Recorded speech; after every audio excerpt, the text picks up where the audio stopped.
On June 22nd, 2019, just 4 months after YouTuber PewDiePie was banned from Roblox, in a certain building in San Mateo, California, David Baszucki, Roblox's founder and CEO, was sitting in his office when he would suddenly receive an ominous knock on his door. Upon opening said door, he would receive a paper from one of his team members that simply read, "Hey, that sound, that's mine. Pay up or lawyer up. Signed, Tommy Tallarico Studios."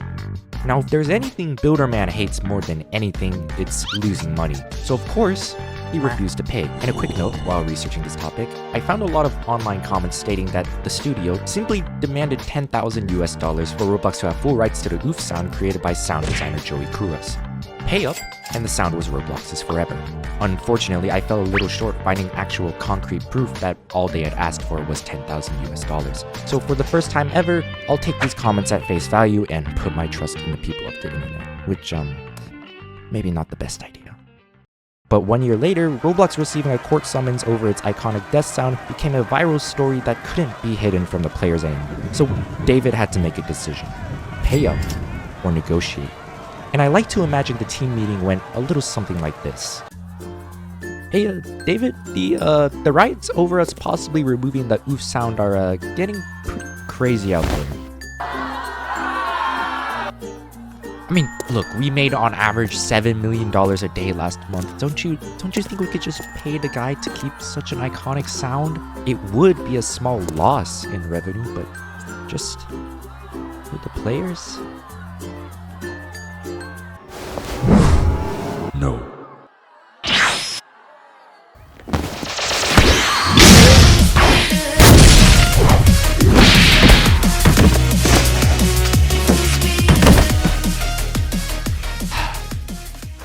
And just like that, in late 2020, David Baszucki and Tommy Tallarico Studios would come to an agreement that Roblox would remove its iconic death sound. However, independent Roblox developers could still buy the sound from Tommy and implement it back into their games if they really wanted to.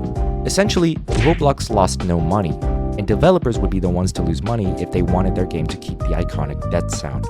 But I mean, how expensive could a sound kit really be? And 2 years later, on July 29th, 2022, the lever was pulled. And oof became.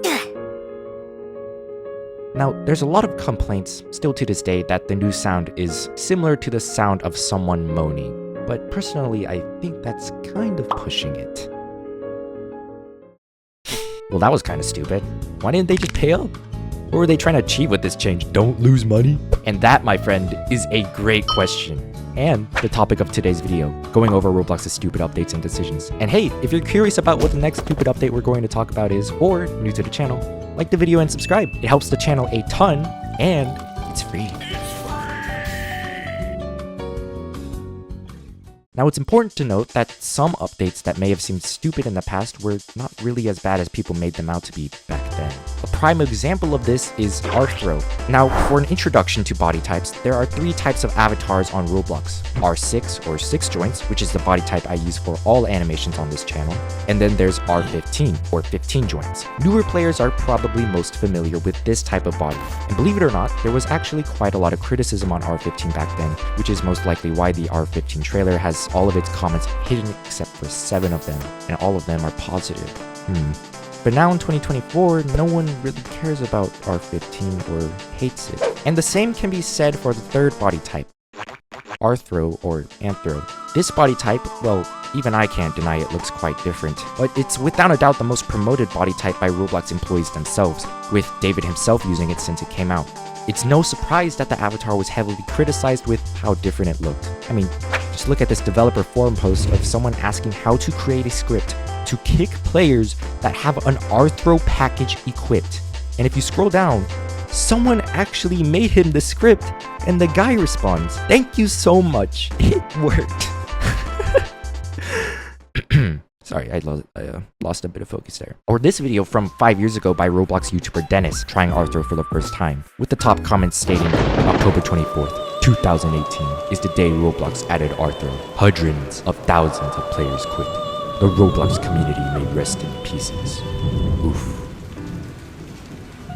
Roblox has gained 290 million monthly active players since that day. Or just below that. Do you guys agree this is scary? Now, of course, it's important to keep in mind that most likely these comments were made by kids. But besides looking a bit strange and trolls using Arro for their avatars, by the way, did you know trolling is actually against Roblox's terms of service? No one really cares about Arro anymore, and it most definitely isn't worthy of saying the update was stupid straight to David's face. Without a doubt, if you were to travel back to 2018 and tell someone that this was the future of Roblox avatars, well, things wouldn't end well for you.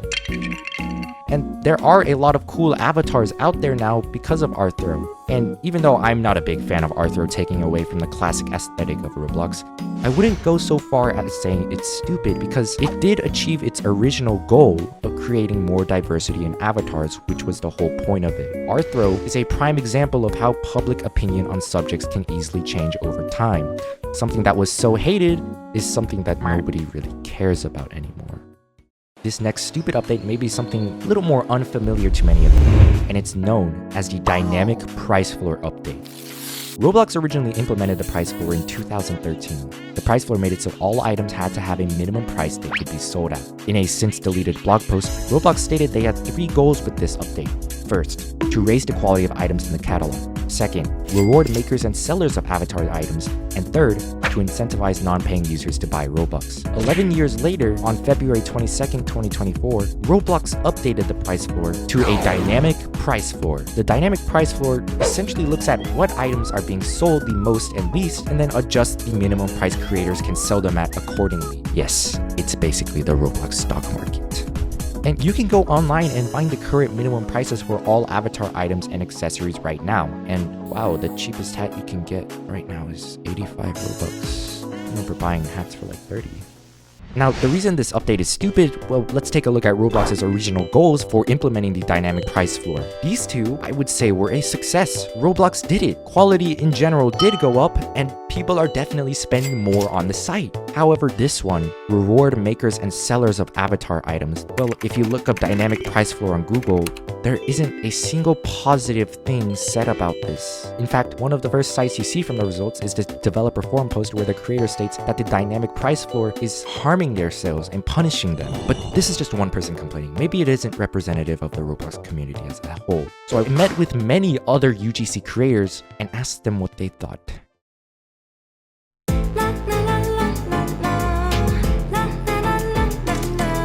The TLDR here is everyone loses a lot of money, except Roblox. And like we said at the start of the video, that's what Builderman likes. UGC creators must pay 750 Robux to request an upload of their avatar item, and Roblox moderation must approve it to go on sale.